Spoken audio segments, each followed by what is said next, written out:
Guys, क्या आपने कभी सोचा है कि किस्मत के एक छोटे से फैसले से पूरी दुनिया की तस्वीर बदल सकती है। मार्वल सिनेमैटिक यूनिवर्स में हमने हमेशा स्टीव रॉजर्स को एक कमजोर लड़के से महान कैप्टन अमेरिका बनते देखा, लेकिन मार्वल की व्हाट इफ सीरीज हमें एक ऐसी टाइमलाइन में ले जाती है जहां इतिहास ने एक अलग मोड़ लिया। आज हम एक्सप्लेन करेंगे मल्टीवर्स का वो एपिसोड जहाँ कैप्टन अमेरिका का नामो निशान नहीं है, क्योंकि यहाँ जन्म होता है कैप्टन कार्टर का, जो कि होती है पैगी कार्टर। कुर्सी की पेटी बांध लीजिए, क्योंकि ये कहानी सिर्फ एक जेंडर स्वैप नहीं बल्कि एमसीयू के फ्यूचर से जुड़ा एक बड़ा राज है। शुरू करने से पहले अगर आप मार्वल फैन हैं तो चैनल को सब्सक्राइब जरूर कर देना। मेरा नाम है Aditya Raut, so let's start.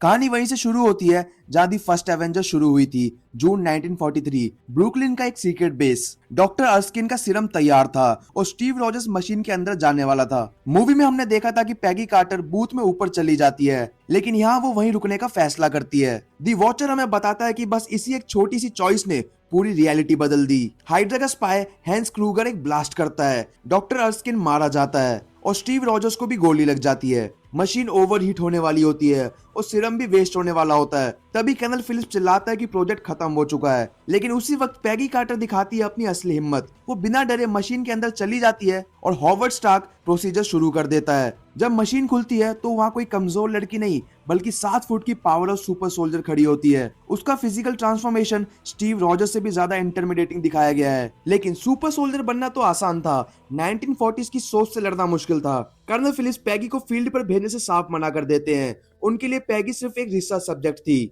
उन्हें लगता था कि एक औरत जंग नहीं लड़ सकती। लेकिन जब हाइड्रा टेज़रेक्ट स्पेस स्टोन को बर्लिन ले जा रहा होता है, तब पैगी को मौका मिलता है। हॉवर्ड स्टार्क, जो कि टोनी स्टार्क के पिता हैं, वो पैगी को उसकी आइकॉनिक यूनिफॉर्म और वाइब्रेनियम शील्ड देते हैं। गौर किया जाए तो शील्ड पर अमेरिका का स्टार नहीं बल्कि ब्रिटिश फ्लैग है, यूनियन जैक, क्योंकि पैगी ब्रिटेन से थी। पैगी अकेले ही हाइड्रा के बेस पर हमला बोल देती है और टेज़रेक्ट वापस छीन लेती है। पैगी कार्टर की फाइटिंग स्टाइल स्टीव से बहुत ज्यादा अलग है। वो ज्यादा एग्रेसिव है, शील्ड को एक हथियार की तरह ज्यादा बेरहमी से चलाती है। अब आता है इस एपिसोड का सबसे बड़ा ट्विस्ट। स्टीव रॉजर भले ही सुपर सोल्जर नहीं बना, लेकिन उसका जज्बा अभी भी वही है। हॉवर्ड स्टार्क टेज़रेक्ट की पावर का यूज करके एक मैसिव बल्कि आर्मर बनाता है, जिसका नाम वो रखता है दी हाइड्रा स्टॉम्पर। सोचिए गाइस, 1943 में ही हमने एमसीयू की सबसे आइकॉनिक जोड़ी मिल गई, कैप्टन कार्टर और एक 1940s वर्जन का आयरन मैन। दोनों मिलकर नाजी बेसिस की धज्जियां उड़ा देते हैं। हम एक मोन्टाज देखते हैं जहां पैगी और स्टीव हाउलिंग कमांडोज के साथ मिलकर पूरी जंग का रुख मोड़ देते हैं। इनके बीच का रोमांस और भी गहरा हो जाता है,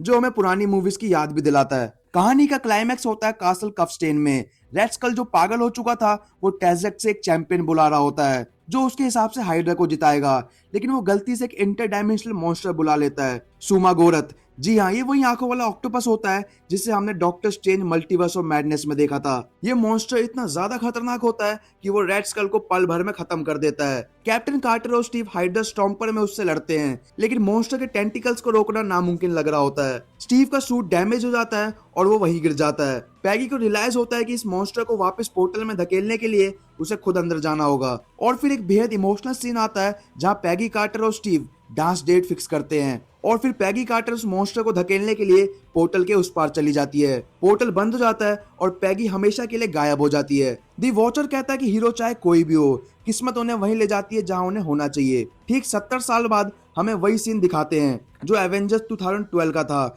निक फ्यूरी और हॉकाई टेज़रेक्ट के जरिए पोर्टल खोलते हैं और वहां से निकलती है कैप्टन कार्टर, अपनी तलवार और शील्ड लिए हुए। उसका पहला सवाल होता है, स्टीव रॉजर्स कहाँ है? निक फ्यूरी उसे बताते हैं कि वो 70 साल पहले ही मर चुका है। पैगी की आंखों में वो दर्द साफ दिखाई देता है, क्योंकि उसने अपना प्यार तो खोया पर दुनिया को बचा लिया। गाइस, ये एपिसोड दिखाता है कि पैगी सिर्फ एक साइड कैरेक्टर नहीं बल्कि एक असली लीडर है। यही पैगी आगे चलकर मल्टीवर्स ऑफ मैडनेस में इल्यूमिनाटी का हिस्सा बनती है, जिसका अंजाम काफी ज्यादा बुरा होता है, पर वो फिर कभी डिस्कस करेंगे। आपको क्या लगता है, अगर पैगी कार्टर एवेंजर्स 1 में होती तो क्या लोकी इतनी तबाही मचा पाता? और क्या आप चाहते हैं कि मैं एपिसोड 2 तिचाला एज स्टार लॉर्ड की कहानी भी एक्सप्लेन करूं?